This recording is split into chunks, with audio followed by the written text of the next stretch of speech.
Morning students. बच्चों, आज हमारा टॉपिक रहेगा कि फ्रेम ऑफ रेफरेंस क्या होते हैं और सूडो फोर्स क्या होते हैं। बच्चों, ये बहुत ही इंपॉर्टेंट टॉपिक है। फ्रेम ऑफ रेफरेंस क्या है और सूडो फोर्स क्या होती है। काफी प्रॉब्लम्स आपकी इजी कर देती है सूडो फोर्स का कंसेप्ट। तो बच्चों, सबसे पहले हम फ्रेम ऑफ रेफरेंस होते हैं। फ्रेम ऑफ रेफरेंस क्या होता है बच्चों? Frame of reference, frame of reference आप ऐसे समझिए कि जहां पर ऑब्जर्वर खड़ा होकर किसी चीज को ऑब्जर्व करता है, उस जगह को फ्रेम ऑफ रेफरेंस बोलते हैं। सिंपल भाषा में मान लो कि अगर मैं अर्थ के ऊपर खड़ा हूं तो अर्थ मेरा एक फ्रेम ऑफ रेफरेंस है। मान लो एक आदमी एरोप्लेन में जा रहा है तो एरोप्लेन उसका फ्रेम ऑफ रेफरेंस हो गया। एक आदमी किसी बस में चल रहा है तो उस आदमी के लिए बस उसकी फ्रेम ऑफ रेफरेंस हो। मतलब आप ऐसा मानिए कि जिस जगह से खड़े होकर हम किसी चीज को, किसी फिनोमेना को ऑब्जर्व करते हैं, किसी इवेंट्स को देखते हैं, वो जगह हमारे लिए फ्रेम ऑफ रेफरेंस हो जाती है। अब बच्चों, ये जो फ्रेम ऑफ रेफरेंस है, इसको सब ये दो किस्म के होते हैं। एक होता है आपका इनर्शियल और एक होता है आपका नॉन इनर्शियल।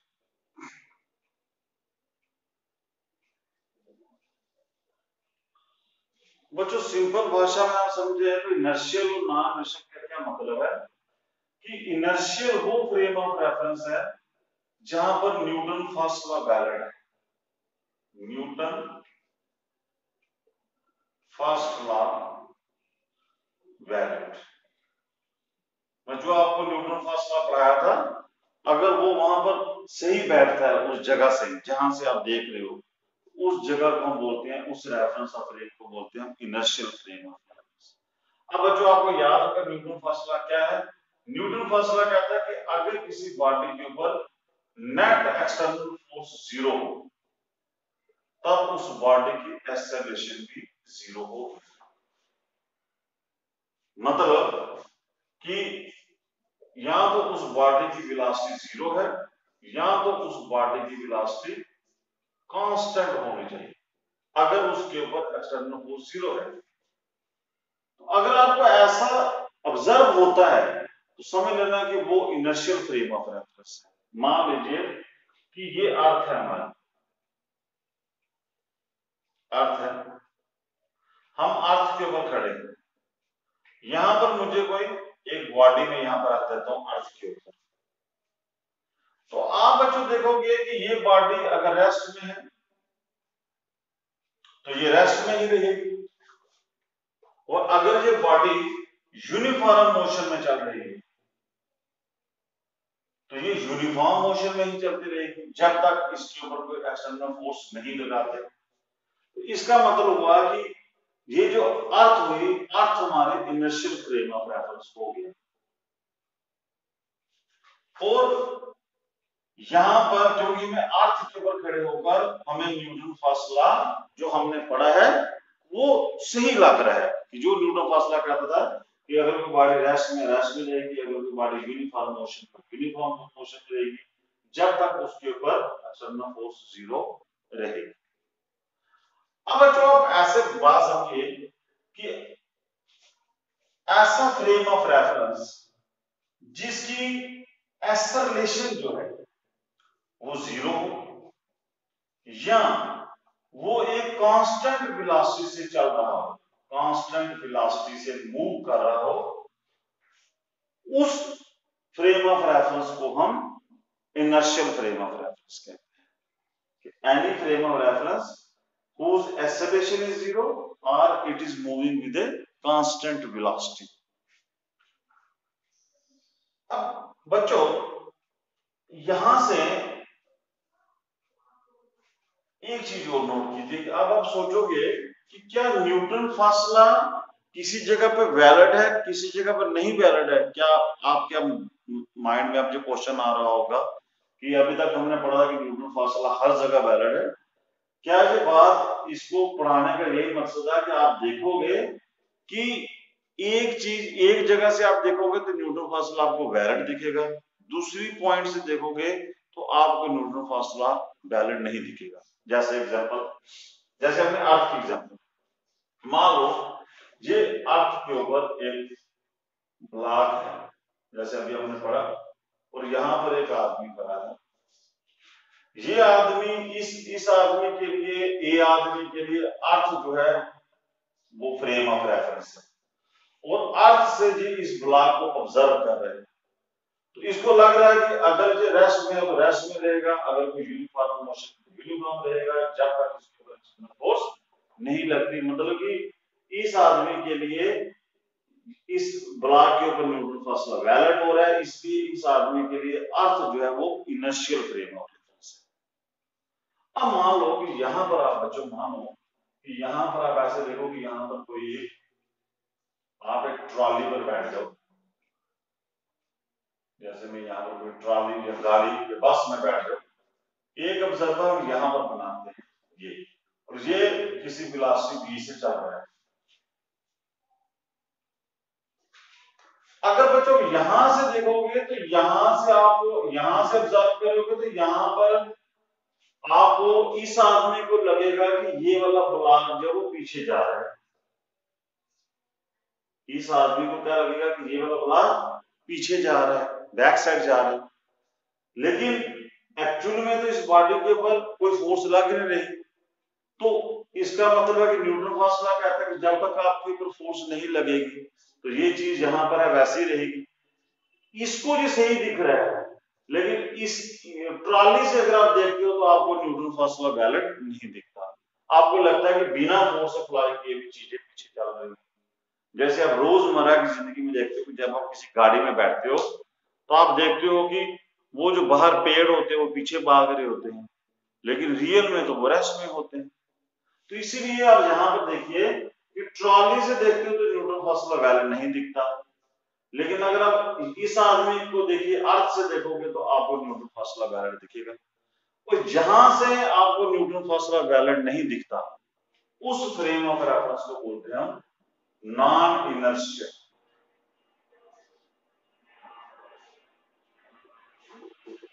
और non inertial frame of reference कौन सा होगा? जिसमें एक्सेलरेशन जीरो नहीं हो, मतलब जिसकी एक्सेलरेशन कुछ होगी। अगर आप एक्सेलरेटेड कोई बस है, कोई फ्रेम ऑफ रेफरेंस अगर एक्सेलरेटेड है, उसके ऊपर आप खड़े हो जाओगे तो वहां से अगर आप किसी चीज को ऑब्जर्व करोगे तो आपको न्यूटन फासला वैलिड नहीं दिखेगा। लेकिन अगर आप जो है वो नॉन एक्सेलरेटेड फ्रेम से देखोगे, नॉन एक्सेलरेटेड फ्रेम से देखोगे तो आपको न्यूटन फासला जो है वो वैलिड दिखेगा। तो बच्चों आपको सिर्फ सिंपल भाषा समझनी है कि न्यूटन जो लॉ है वो भी आपको किसी फ्रेम ऑफ रेफरेंस से वैलिड दिखते हैं, किसी फ्रेम ऑफ रेफरेंस से नहीं वैलिड दिखते हैं। तो ये एक समस्या आ जाती है। अब उसके बाद ही हम आपको समझाएंगे कि सूडो फोर्स क्यों लगानी जरूरी है। तो इतना बच्चों आपको समझ आ चुका है। अब यहां से एक और क्वेश्चन बच्चे हमसे पूछते हैं कि सर ऐसे तो अर्थ जो है, अर्थ की तो एक्सेलरेशन है ही है, क्योंकि अर्थ तो किसी वेलोसिटी से सर्कल में घूम रही है, तो जब सर्कल में घूमेगी इसकी वेलोसिटी चेंज होगी। अगर वेलोसिटी चेंज होगी तो इसकी भी तो एक्सेलरेशन है। तो इसका मतलब है कि अर्थ की एक्सेलरेशन है, तो ये आप कैसे बोल सकते हो कि ये इनर्शियल है? इसका मतलब ये भी नॉन इनर्शियल होना चाहिए, इसका मतलब ये भी नॉन इनर्शियल है, तो सारे नॉन इनर्शियल हैं, इनर्शियल कैसे हुई यार? तो बच्चों ये आपकी बात बिल्कुल सही है कि अर्थ जो है वो भी, उसकी भी तो एक्सेलरेशन है ही है, इसलिए हम उसको भी हम बोलेंगे non inertial frame of reference. अब बच्चों अब हम देखते हैं कि प्रैक्टिकल पर्पस के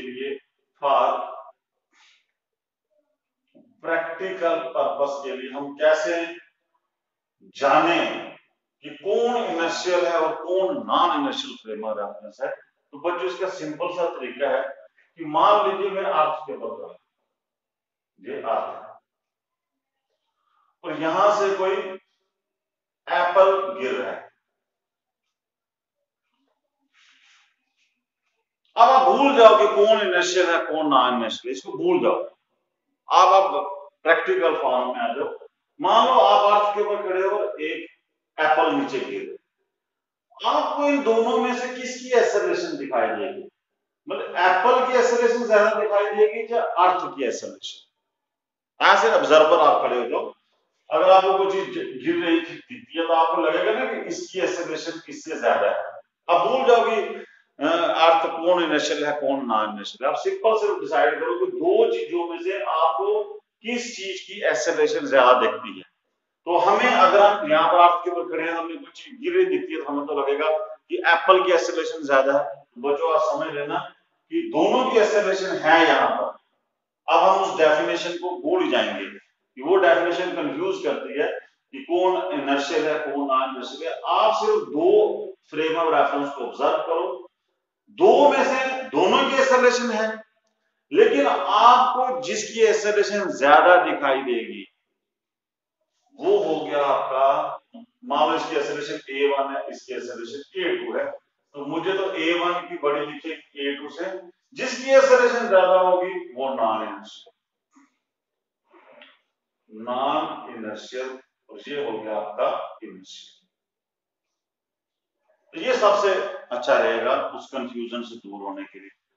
चलो बच्चों, अगर हम पहले कंसेप्ट की तरफ ध्यान दें कि अर्थ एक इनर्शियल है, अर्थ एक इनर्शियल है, तो फिर बच्चा अर्थ से किसी चीज को देखोगे तो चलो ठीक है कि आपको लग रहा है कि सेब गिरा है, कोई चीज गिरी है, तो आपको लगेगा वो जो है वो एप्पल जो है वो इनर्शियल है यहां से। अब मान लो कि सोलर सिस्टम है, सोलर सिस्टम ये सन, ये अर्थ भी घूम रही है, प्लैनेट्स और भी घूम रहे हैं ऐसे। तो अब आप बोलो मुझे कि अब यहां पर सोलर सिस्टम में कौन इनर्शियल होगा और कौन नॉन इनर्शियल होगा? अब देखिए, आप अर्थ से देखो, वीनस से देखो, जुपिटर से देखो, आप अगर आप सन के ऊपर खड़े हो जाते हैं, सन के ऊपर अगर हम खड़े हो जाते हैं तो हमें ये सब इन सब की एक्सेलरेशन ज्यादा दिखाई देगी। जैसे अर्थ से खड़े होकर मुझे एप्पल की एक्सेलरेशन ज्यादा दिखाई दे रही थी, अगर आप सन के ऊपर खड़े हो जाओगे तो आपको लगेगा कि अर्थ की एक्सेलरेशन ज्यादा है, वीनस की एक्सेलरेशन ज्यादा है। तो अब बच्चों आप याद रखना कि सोलर सिस्टम में आप, अगर मैं वही पढ़ाता रहता कि अर्थ एक इनर्शियल है तो यहाँ कंफ्यूजन होती। यहाँ पर आपको अर्थ जो यहाँ पर सन जो है वो इनर्शियल है और बाकी जितने भी प्लैनेट्स हैं वो नॉन इनर्शियल माने।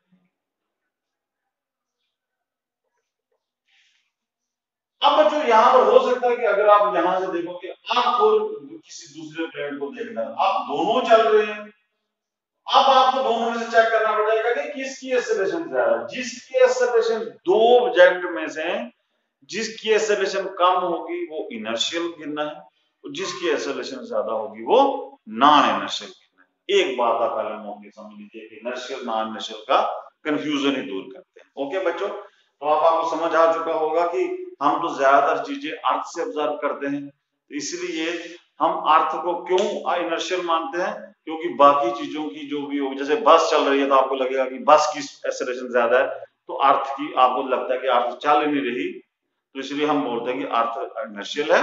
तो बाकी कोई भी चीज अगर आपको दिखती है घूमती हुई चलती हुई तो आपको लगता है कि वो नॉन इनर्शियल है। इतना आप कंसेप्ट पहले अब याद रखें। तो बच्चों मेन बात आपको याद रखी कि इनर्शियल फ्रेम ऑफ रेफरेंस कौन सा हो गया, वो इनर्शियल फ्रेम ऑफ रेफरेंस से अगर आप किसी चीज को देखते हो तो वहां पर न्यूटन फर्स्ट लॉ वैलिड दिखाई देंगे। अगर आप नॉन इनर्शियल से देखते हो तो न्यूटन फर्स्ट लॉ वैलिड नहीं दिखाई देंगे। अब मैं आपको एक प्रैक्टिकल एग्जांपल समझाता हूं इसकी, कि मान लीजिए कि यहां पर आपका ये एक लिफ्ट है, ये हमारी एक लिफ्ट है, लिफ्ट में यहां पर एक आप वेट मशीन रख लो, यहां पर एक आदमी को यहां पर खड़ा है, छोड़िए आप ऐसे एक ब्लॉक रखते हैं, ये ब्लॉक रख लो, तो इसका मास मान लीजिए m है, और ये लिफ्ट मान लो बच्चों एक्सेलरेशन a से ऊपर जा रहा है। तो यहां पर एक आदमी है जो यहां पर खड़ा है अर्थ के ऊपर, ये हो गया। अब बच्चों आप देखोगे कि इन दो अर्थ और लिफ्ट में, अब आप तो खुद डिसाइड कर सकते हो कौन इनर्शियल है, क्योंकि आपको यही चलता हुआ दिखाई देगा, इसका मतलब ये नॉन इनर्शियल है और अर्थ की एक्सेलरेशन इससे कम है, तो आपको रुकी हुई दिखाई देगी, तो ये होगा इनर्शियल।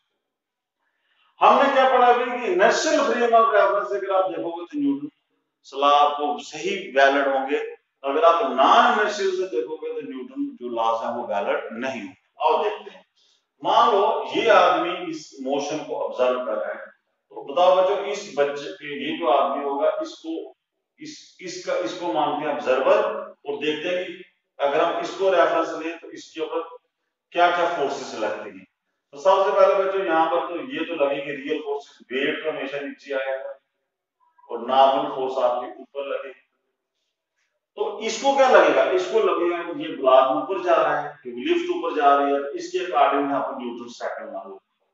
न्यूटन सेकंड लॉ क्या कहता है कि नेट फोर्स जो होती है वो होती है मास इनटू एक्सेलरेशन, और यहाँ पर नेट फोर्स कितनी लगी, n minus mg, n minus mg is equal to ma, तो उसके अकॉर्डिंग ये जो नॉर्मल, इसके अकॉर्डिंग जो नॉर्मल फोर्स होगी वो कितनी आएगी, ma plus mg, m is equal to a plus, और जो ये ऑब्जर्व करेगा वही सही है क्योंकि इनर्शियल फ्रेम ऑफ रेफरेंस से न्यूटन फर्स्ट लॉ या second law Newton law valid है। अब इसके अकॉर्डिंग हो गया कि इसमें जो नॉर्मल एक्शन है वो इतनी होनी चाहिए, और रियल में अगर आप ये नॉर्मल एक्शन मेजर करते हो तो वेट मशीन लगा दी, यही आंसर आएगा इसका। अब बच्चों मान लो कि एक आदमी हम यहां पर बिठाते हैं, ये बी आदमी, ये ए था, तो ये आदमी अब चला जाता है non inertial frame of reference के अंदर, ठीक है। अब इसको बोलते हैं कि लगाओ भाई इसके ऊपर न्यूटन सेकंड लॉ लगाओ।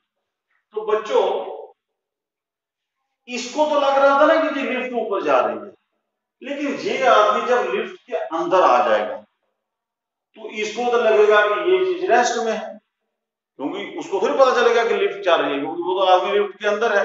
जैसे हम अर्थ के ऊपर खड़े हैं तो हमें तो लग रहा है कि अर्थ घूम रही है, इसी तरह ये आदमी जब लिफ्ट के अंदर है तो इसको लगेगा कि ये चीज रेस्ट में है। जब रेस्ट में है तो इसके अकॉर्डिंग अगर मैं न्यूटन सेकंड लॉ यहाँ पर लगाता हूँ तो क्या है Newton second law, net force equal to mass into acceleration, इसके अकॉर्डिंग नेट फोर्स कितनी आई, n minus mg is equal to, इसके अकॉर्डिंग तो ये रेस्ट में, अगर ये रेस्ट में है तो इसकी एक्सेलरेशन जीरो होगी, तो यहाँ पर आएगा इसके अकॉर्डिंग एक्सेलरेशन जीरो होगी, इसके according m is equal to mg के बराबर।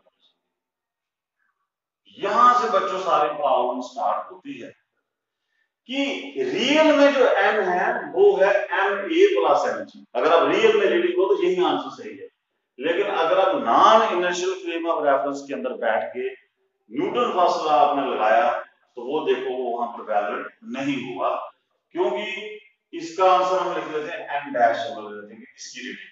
तो आप देखिए यहाँ पर n और n डैश में फर्क आ रहा है, लेकिन ऐसा तो हो नहीं सकता कि ब्लॉक सेम है, कंडीशन सेम है, सिर्फ ऑब्जर्वर का फर्क है। यहां से इसको m की वैल्यू कुछ लिख दिया, यहां से कुछ लिख दिया, और सही ये है। अब बच्चों यहां पर आप देखिए कि यहां पर मुझे न्यूटन फर्स्ट, न्यूटन जो लॉज है इनको वैलिड करवाना है मैंने, तो मैं वैलिड करवाने के लिए यहां पर मैं क्या करूंगा, कुछ एक वर्चुअल, एक फिक्टिशियस, एक इमेजिनरी फोर्स अपनी तरफ से यहां पर डालूंगा, ताकि यहां पर यहां से भी न्यूटन फर्स्ट लॉ, ये जो न्यूटन सेकंड लॉ है आपको वैलिड दिखे। तो बच्चों अब देखिए मैं कहने का मतलब है कि मुझे ये वाला n डैश किसके बराबर होना चाहिए, ma प्लस g के बराबर। तो मैं क्या करूं, अब मैं यहां पर क्या करता हूं बच्चों कि यहां से खड़े हो इस आदमी को क्या करते हैं, यहां पर जब आप किसी एक्सेलरेटिंग फ्रेम ऑफ रेफरेंस में आओगे तो आपको यहां पर सूडो फोर्स का कांसेप्ट लगाना पड़ेगा, आपको यहां से सूडो फोर्स लगानी पड़ेगी इस ब्लॉक के ऊपर।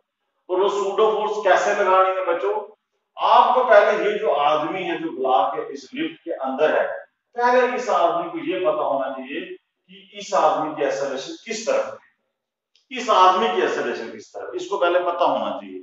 अब देखिए ये आदमी लिफ्ट के अंदर है, लिफ्ट अगर ऊपर जा रही है तो इसका मतलब कि इस आदमी की एक्सेलरेशन ऊपर होगी, तो ये ऑब्जर्वर हो गया। अब इसकी एक्सेलरेशन ऊपर है तो ये किसको देख रहा है, इस ब्लॉक को। तो बच्चों इसके अकॉर्डिंग इस ब्लॉक के ऊपर जो सूडो फोर्स लगेगी वो लगेगी जिस तरफ इसकी एक्सेलरेशन होगी उसके अपोजिट, मतलब इसकी एक्सेलरेशन मैन के ऊपर है तो यहां वो सूडो फोर्स लगेगी इस एक्सेलरेशन के अपोजिट, तो वो सूडो फोर्स आएगी मास ऑफ दिस बॉडी जिसको वो ऑब्जर्व कर रहा है, मास ऑफ द ब्लॉक और एक्सेलरेशन इसकी जिस आदमी की एक्सेलरेशन, जी आ गया सूडो फोर्स। जी आपको याद रखना ये सूडो फोर्स जब हम लगाते हैं यहाँ पर तो फिर आप देखिए कि यहां से भी आपका न्यूटन जो लॉज है वो वैलिड दिखाई देंगे। और देखें अब हम लगाते हैं यहाँ पर न्यूटन सेकंड लॉ इस आदमी को देखकर। अब देखिए इस आदमी ने जब सूडो फोर्स लगाई तो देखिए अब इस आदमी को अभी भी जो ब्लॉक रेस्ट में ही दिखाई दे, ब्लॉक को इसके कारण रेस्ट में ही है। अब लगाओ यहाँ पर इस आदमी को, अब न्यूटन सेकंड लगाते तो क्या कहते हैं F net is equal to mass into acceleration। F net किसके बराबर होता है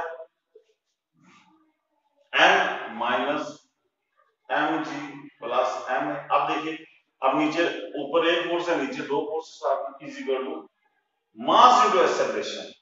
इसको तो ये ब्लॉक रेस्ट में दिख रहा है ना, तो आपको यहां पर m इंटू 0 ही देंगे, तो यहां पर आएगा n इज इक्वल टू ये इधर चला जाएगा mg प्लस m। अब देखिए बच्चों ये n और ये n आपका बराबर हो गया। तो कहने का मतलब है बच्चों कि सूडो फोर्स आपको तब लगानी पड़ती है जब आप एक non inertial frame of reference होते हो, और non inertial frame of reference से जब आप सूडो फोर्स लगाते हो तो तब न्यूटन लॉ वहां पर वैलिड हो जाते हैं। सिर्फ न्यूटन लॉज को वैलिड करवाने के लिए ही हम सूडो फोर्स लगाते हैं, otherwise pseudo force has no origin। pseudo force has no origin, कोई origin नहीं है, मतलब it does not obey,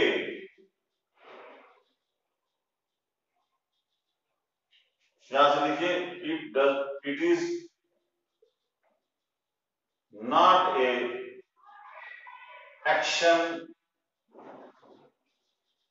reaction force। ये एक्शन रिएक्शन फोर्स नहीं होती। जैसे हम पढ़ते थे न्यूटन थॉलम में कि अगर एक्शन हुआ एक फोर्स है, मतलब हम न्यूटन थॉलम में क्या पढ़ते हैं कि forces always exist in pair, लेकिन सूडो फोर्स का यहां पे देखिए एक मैंने लगाई इसका मतलब नहीं कि आप पीछे भी दूसरी फोर्स लगा, नो, क्योंकि ये एक फर्टिशियस फोर्सेस है, इसका आप एक्शन रिएक्शन नहीं लगाओगे। इसमें अगर एक फोर्स है तो आप लोगे हाँ एक फोर्स सूडो फोर्स लग रही है, उसी फोर्स के कारण ही आप समझा सकते हो कि ये यहाँ पर न्यूटन लॉ वैलिड है, अदरवाइज आप नहीं लगा सकते। न्यूटन लॉ को समझाने पड़ेगा के लिए सूडो फोर्स का जो है वो कंसेप्ट लगाना पड़ेगा। अब बच्चों आपको थोड़ा शॉर्ट में थोड़ा कुछ और बता देते हैं कि सूडो फोर्स देखिए, सपोज कीजिए कि यहां पर एक ट्रॉली है, यहां पर एक ऑब्जर्वर है, और ये ट्रॉली एक्सेलरेशन ए से चल रही है इस तरह, और यहां पर बच्चों ये एक ब्लॉक है, ये ब्लॉक है, इसका मास m है, ये तो रेस्ट में। तो अब अगर आप यहां से ग्राउंड से देखोगे तो ये तो आपका रेस्ट में दिखेगा, क्योंकि न्यूटन फासला, क्योंकि अर्थ जो है वो हम इनर्शियल मानते हैं, तो अर्थ इनर्शियल है, लेकिन ये देखिए ये नॉन इनर्शियल हो जाएगा क्योंकि ये एक्सेलरेशन ए से चल रहा है। तो इसके अकॉर्डिंग बच्चों अगर ये इसको आप यहां से अगर आप इसके ऊपर इसको देखोगे तो यहां से इस ब्लॉक के ऊपर सूडो फोर्स लगाओगे, यहां से सूडो फोर्स नहीं लगानी है क्योंकि ये इसकी एक्सेलरेशन आप 0 मानते हो, क्योंकि ये इनर्शियल फ्रेम ऑफ रेफरेंस है। तो बच्चों आप देखिए यहां पर सूडो फोर्स पहले लगेगी कहां पर, देखिए इस आदमी की एक्सेलरेशन इधर है तो इसके ऊपर सूडो फोर्स इधर लगेगी, और वो कितनी लगेगी इस ब्लॉक का मास, लेकिन एक्सेलरेशन इस, ये याद रखना बच्चों, एक्सेलरेशन जहां जो ऑब्जर्वर देख रहा है उसकी, और जिस चीज को देख रहा है उसका मास एम ए। अब देखिए हम इधर जा रहे हैं तो ये ब्लॉक हमें पीछे जाता हुआ दिखाई देगा ड्यू टू दिस फोर्स। हम न्यूटन अगर देखो हम क्या कहते हैं कि जब इधर से क्या लग रहा है, इधर से न्यूटन लॉ आपको वैलिड है, क्यों, क्योंकि आपको लगता है कि ये चीज रेस्ट में है, सूडो फोर्स आपको यहां से लगानी है जहां जब आप एक्सेलरेटिंग फ्रेम होंगे तब। अब देखिए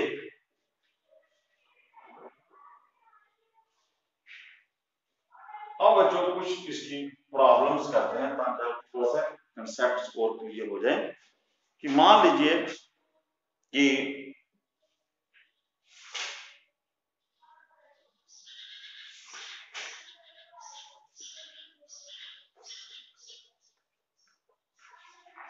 ये एक प्रॉब्लम है हमारे पास, वेज वाली भी कुछ प्रॉब्लम चल रही है।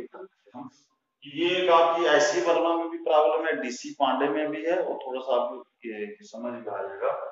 ये देखिए, ये मान लो कि आप एक रोड है, इस रोड में एक गाड़ी समझिए, कुछ समझिए, ये गाड़ी है और ये एक्सेलरेशन ए से चल रही है, ये एक्सेलरेशन ए से चल रही है। अब बच्चों को बोलता है कि यहां पर ये एक बाग है, इस बाग को, ये बाग पहले यहां पर था ओरिजिनल पोजीशन में, जब रेस्ट में, आपको मैं पूरा क्वेश्चन समझाता हूं। जब गाड़ी रेस्ट में है तो आपको जो ब्लॉक है वो सस्पेंडेड, ये पेंडुलम जो है वो आपको वर्टिकल पोजीशन में दिख रहा है। अब बच्चों जैसे ये गाड़ी स्पीड पर लेगी, मतलब इसमें एक्सेलरेशन आएगी, जैसे इसकी वेलोसिटी चेंज होगी तो इसके ऊपर एक सूडो फोर्स लग जाएगी। ये ब्लॉक आपको पीछे जाता हुआ दिखाई देगा, ये ब्लॉक इधर आ जाएगा ऐसे,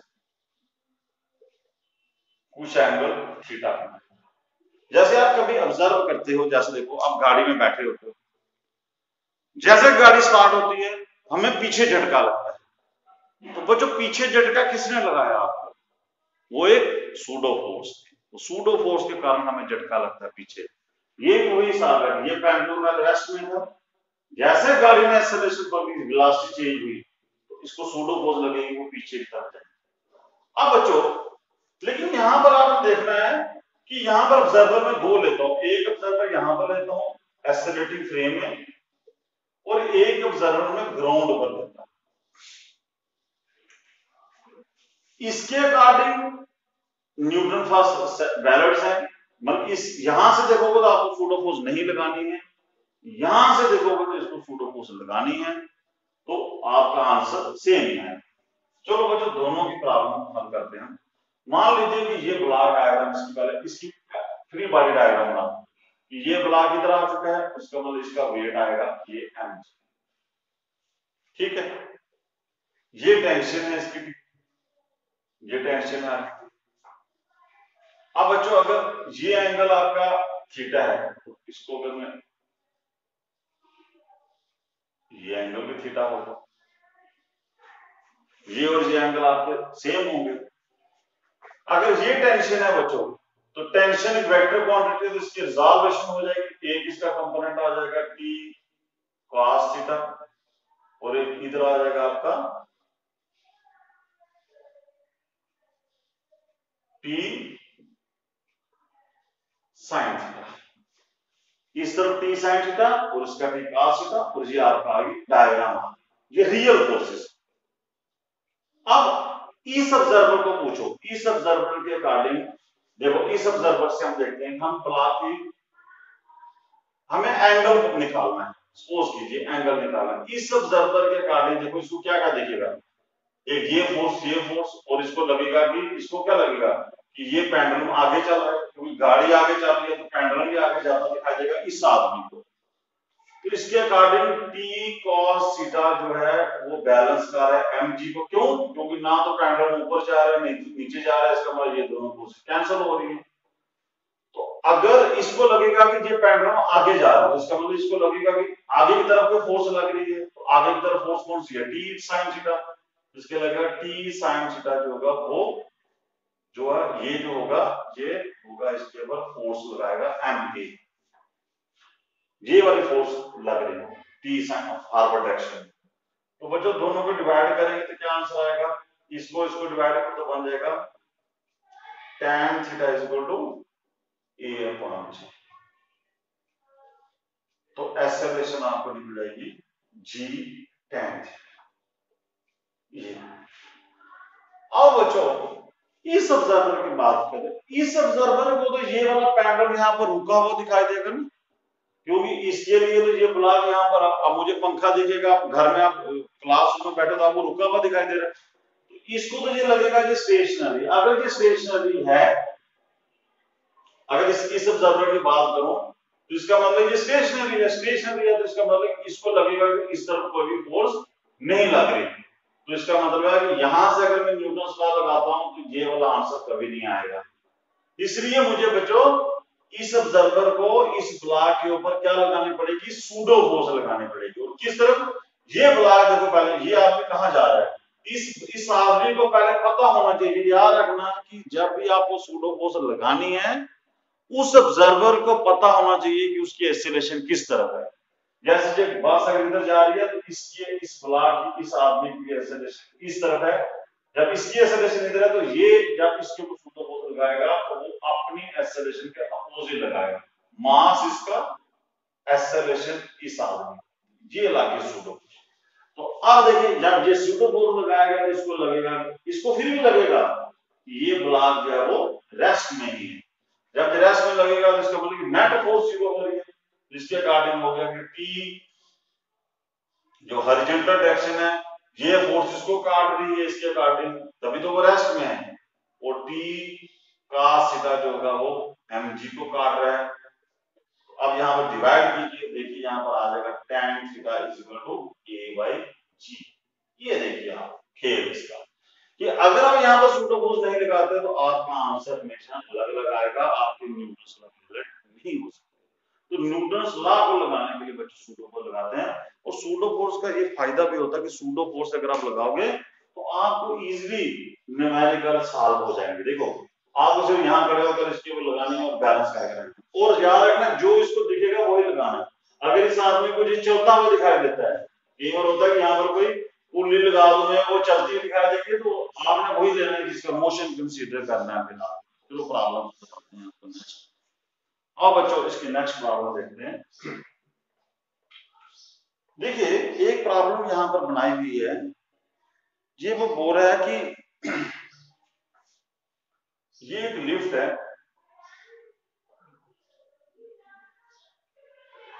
ये एक लिफ्ट है, इस लिफ्ट में एक इंक्लाइन प्लेन था, यस, तो इसका एंगल है थीटा, ठीक है बच्चों। और यहां पर उसने एक ब्लॉक रखा हुआ है जिसका मास है m,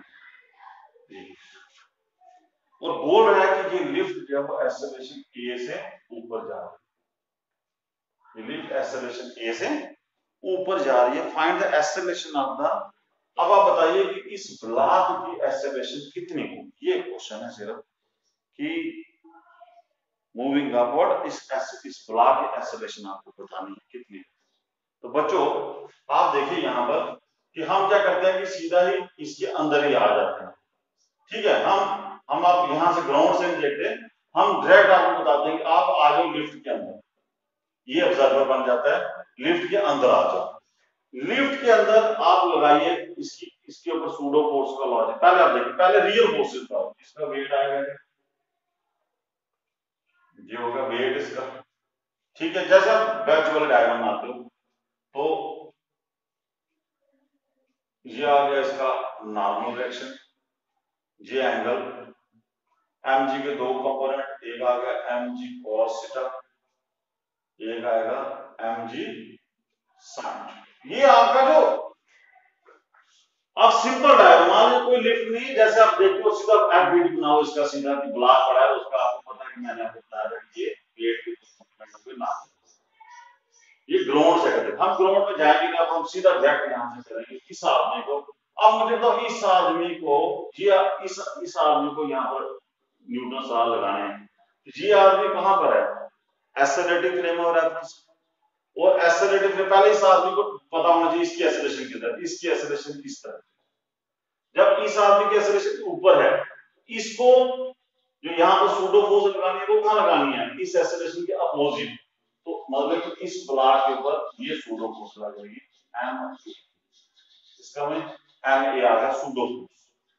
अगर ये आदमी ऊपर जा रहा है तो सूडो फोर्स नीचे लगेगी, इस ब्लॉक के पास सूडो, ये एडिशन है। अब बच्चों अब आप यहाँ पर देखिए कि अब आपकी अगर एम जी के दो कंपोनेंट हुए हैं, फिर एम ए जो है इसके भी दो कंपोनेंट हो गए। अगर एम जी एंगल बना रही है तो एम ए भी एंगल बना रही है, तो इधर आएगा एम ए के भी दो component, M A cos theta और एम ए साइन थीटा। अब बच्चों यहां पर देखिए कि ये दोनों कंपोनेंट तो आपके कैंसिल हो जाएंगे, क्योंकि ना तो ब्लॉक इधर दिखाई देगा ना तो ब्लॉक इधर दिखाई देगा। अब अगर इस आदमी को अगर ये ब्लॉक नीचे, अब देखिए नीचे ही सिर्फ फोर्स लगी है, क्योंकि अगर फ्रिक्शन फोर्स होती तो इसको रोक लेती। अब यहाँ पर हम फ्रिक्शन फोर्स ले रहे हैं 0, मतलब फ्रिक्शन, अगर फ्रिक्शन होता तो उसको फ्रिक्शन फोर्स ऊपर लगनी थी, क्योंकि ब्लॉक नीचे जाने की कोशिश कर रहा है। तो अगर मैं फ्रिक्शन अभी ले ही नहीं रहा तो आप देखिए इस आदमी को लगेगा कि ये ब्लॉक इस तरफ जा रहा है, इस तरफ जा रहा है, कितनी फोर्स है, वो आपकी फोर्स आएगी F इज इक्वल टू, इन दोनों का एडिशन कीजिए, क्या बनेगा, ये आएगा A plus G M sine. अब मान लो कि इस ये जो ब्लॉक है ये एक्सेलरेशन किसी A डैश से नीचे जा रहा है, इसका आएगा F is equal to mass into acceleration, A plus G M sine theta, ये एम कट जाएगा, A dash is equal to A plus G sine theta. ये आपको इस ब्लॉक की एक्सेलरेशन दिखाई देगी। अगर आप ग्राउंड से करते तब भी यही आंसर आता, लेकिन मैंने आपको बताया कि आपने अंदर चले जाना है। अगर नॉन इनर्शियल फ्रेम के अंदर से लगाओगे तो आपको इजी लगेंगे, आपको न्यूटन सवाल लगाना इजी लग जाएगा। प्रैक्टिस करके देखिए, आपको खुद ही पता चल जाएगा कि ये वाकई सही बात है, इजी होगा। आओ बच्चों कुछ और एक दो प्रॉब्लम कर लेते हैं। देखिए एक प्रॉब्लम हम और कर लेते हैं, ये भी आपकी डीसी पांडे की है। तो ये बच्चों देखिए कि मान लो कि वो बोलता है कि ये आपका ब्लॉक है, ये ब्लॉक है, और उसमें वो बोल रहा है कि यहां पर आपकी फोर्स लग रही है F इस तरफ। तो इसमें वो पूछ रहा है सरफेसेस स्मूथ है, फाइंड F। आप लोग F जिस सरफेस स्मूथ है, मतलब जब भी सरफेस स्मूथ दिए हो समझ लेना कि फ्रिक्शन आपको नहीं लगी। ठीक, अब बच्चों इसकी पहले आप डायग्राम ड्रा कर सकते हो। इसकी डायग्राम क्या है कि देखिए, अब यहां पर ये तो आ गया वेट इसका, वेट इसका एम जी आ गया, ये आएगी इसकी नॉर्मल डायरेक्शन।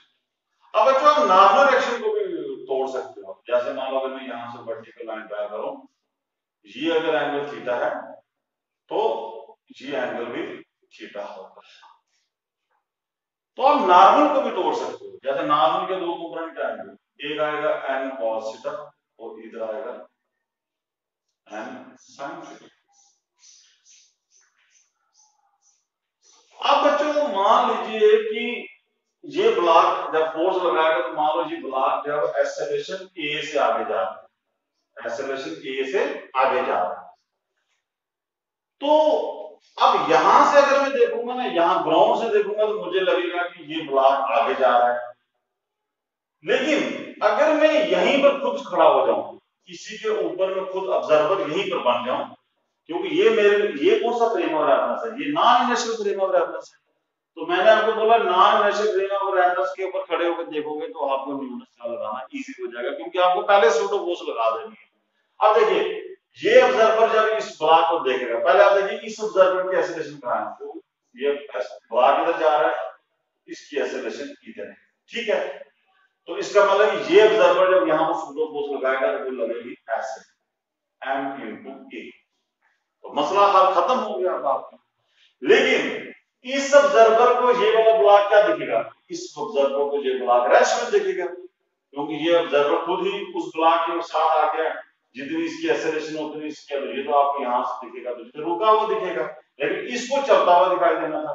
इसको यही यहाँ पर आसान तरीका है, जब इसको रुका हुआ दिखाई देगा इसका मतलब नेट फोर्स यहाँ पर कितनी जीरो। तो आप यहाँ पर नेट फोर्स जीरो का मतलब हुआ ये फोर्स इसको बैलेंस कर रही होगी तो हम लिख देंगे M A is equal to N sine theta.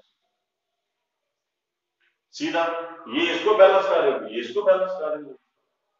अब बच्चों यहां से हम लिख सकते हैं M A is equal to, आपको पता है कि एन यहां से, ये देखिए यहां पर एक आ गया M is N sine theta, दूसरा लिख लीजिए M G is equal to N cos theta. ये इसको बैलेंस करेंगे, डिवाइड कीजिए दोनों को, डिवाइड करो तो आ जाएगा आपका tan theta is equal to a upon g, which imply a किसका हो जाएगा, a आ जाएगा g sin थीटा। ये हो गया g sin थीटा, ऐसे रिलेशन आपने निकाल दी 1 सेकंड में। अब आपको केवल बोलता है कि यहां पर कितनी फोर्स लगाऊं ताकि ये ब्लॉक जो है वो स्लाइड ना करे, मतलब ये रुका हुआ दिखाई दे। तो बस बच्चों आपने ऐसे रिलेशन निकाल दिया, तो फोर्स नहीं लगा, फोर्स होती है मास इनटू एक्सेलरेशन, m ए की वैल्यू पुट की थी जी sin थीटा, सिंपल। इतनी फोर्स अगर आप लगाते हो तो ये ब्लॉक जो है वो कभी भी नीचे नहीं आएगा, मान लो उसके साथ फिक्स रहेगा। तो ये बच्चों आप देख सकते हो प्रॉब्लम्स, कुछ आप खुद प्रैक्टिस कर सकते हो कुछ और प्रॉब्लम्स की सूडो फोर्स की मदद से। देखिए एक आपको प्रॉब्लम और दी है यहाँ पर कि ये प्रॉब्लम क्या है कि मान लीजिए कि ये आपको बोला होगा कि ये बड़ा मास है, इसका मास m है, और वही केस कि यहां पर एक छोटा मास है इसके साथ। अब बच्चों वो बोल रहा है कि यहां पर मैं कितनी फोर्स लगाऊं इसको आगे धक्का दूं। जैसे आपने कभी देखा होगा वो, जैसे अब हाथ पे अगर कभी कोई पत्थर ऐसे पहले जोर से जब चलाते हो तो ये गिरता नहीं है, आपने कभी ऑब्जर्व किया कि ऐसे अगर मैं इसको पकड़ूं तो गिर जा रहा है, ये ऐसे ऐसे गिर रहा है, लेकिन अगर मैं तेजी से हाथ चलाऊं तो ये चीज गिरती नहीं है। तो क्वेश्चन है कि मैं कितने फोर्स लगाऊं इसको कि ये जो m है ये यहाँ चिपका रहे, मैं गम से नहीं, ऐसे ही फोर्स से। तो बच्चों यहाँ पर फिर वही आप आ जाओ कि सबसे पहले रियल फोर्स देखिए, ये जब कांटेक्ट में आएंगी दो बॉडी, देखिए कांटेक्ट में है तो यहाँ पर लगेगी नॉर्मल फोर्स इस तरफ, मतलब ये वाला ब्लॉक इसके ऊपर नॉर्मल लगाएगा, ये वाला ब्लॉक इसके ऊपर नॉर्मल लगाएगा, ये नॉर्मल हो गया। वेट आपको पता है कि नीचे आएगा mg, और ये ब्लॉक अगर नीचे आने की कोशिश करेगा तो फ्रिक्शन फोर्स जो होगी वो इसको ऊपर लगेगी, और फ्रिक्शन फोर्स का फॉर्मूला होता है न्यू आर। न्यू आर मतलब न्यू इंटू mg, आर हो गया नॉर्मल एच, तो ये आर हो गया इसका mg का एच, तो यहां पर फ्रिक्शन फोर्स आएगा। तो अब बच्चों ये आदमी बोल रहा है कि ये कितनी फोर्स लगाऊं ये ब्लॉक यहां पर चिपका है। सबसे पहले बच्चों यहां पर देखो कि अब यहां पर देखो, हम यहां पर आ जाते हैं इसी फ्रेम वाला होने से। अब इसको लगेगा कि ये ब्लॉक रेस्ट में है क्योंकि ये साथ साथ चलेगा, ये non inertial frame of reference के अंदर आ गया। लेकिन इसको मान लीजिए अगर फोर्स लगा रहा तो मान लीजिए इसकी एक्सेलरेशन इस तरफ ए है, इस आदमी की पहले देखिए एक्सेलरेशन इधर है, इसको यहाँ पर जो लगेगी वो फोर्स होगी, जो सूडो फोर्स वो कहाँ लगेगी इस तरफ, तो वो आएगी सूडो फोर्स एम। तो मुझे सूडो फोर्स पता चल गया कि इसके ऊपर कितनी लग रही है एम ए इस तरफ। तो अब यहां से बच्चों देखिए कि ये इसको संभालेगी m is equal to m A, और ये जो है आपका फ्रिक्शन फोर्स होगा वो संभालेगा mg को। जब ये फोर्स सूडो नॉर्मल के बराबर हो जाएगी, फ्रिक्शन इसके बराबर हो जाएगी, तो ये ब्लॉक आपका गिरेगा ही नहीं। तो यहां से बच्चों आप देखिए कि यहां से पता चल गया कि जो n है आपका यहां से इसके बराबर है, तो यहां से a किसके बराबर आएगा, यहां से एक्सेलरेशन हो गया n अपॉन m, तो एक्सेलरेशन हो गया n अपॉन m। हमें n जो है वो किसके बराबर है, नॉर्मल एक्शन जो है यहां पर mg था न्यू n के बराबर, और a हो गया आपका mg हो गया न्यू n। तो ये फ्रिक्शन फोर्स है, फ्रिक्शन फोर्स आ गया न्यू mg। तो आप इसको कर लीजिए, इसकी वैल्यू पुट कर लो न्यू mg। Is equal to M ए।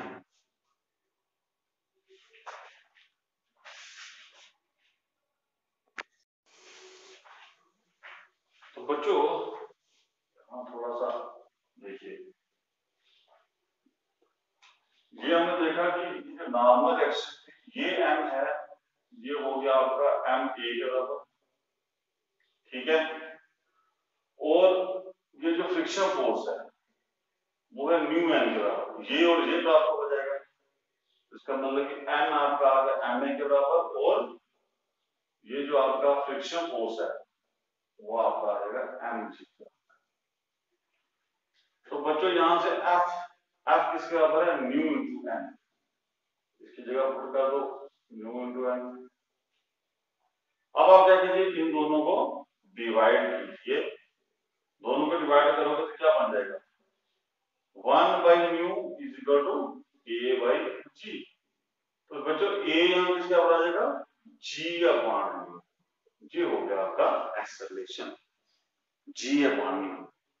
अब बच्चों आपको एक्सेलरेशन निकल गया है, अब आपको फोर्स निकालनी है। तो फोर्स आपको पता है, फोर्स क्या होता है, फोर्स होती है मास इनटू एक्सेलरेशन। लेकिन बच्चों यहाँ पर ये दोनों ब्लॉक इकट्ठे चल रहे हैं, इकट्ठे चल रहे हैं, तो इसका मतलब यहाँ पर आएगा m plus m into acceleration.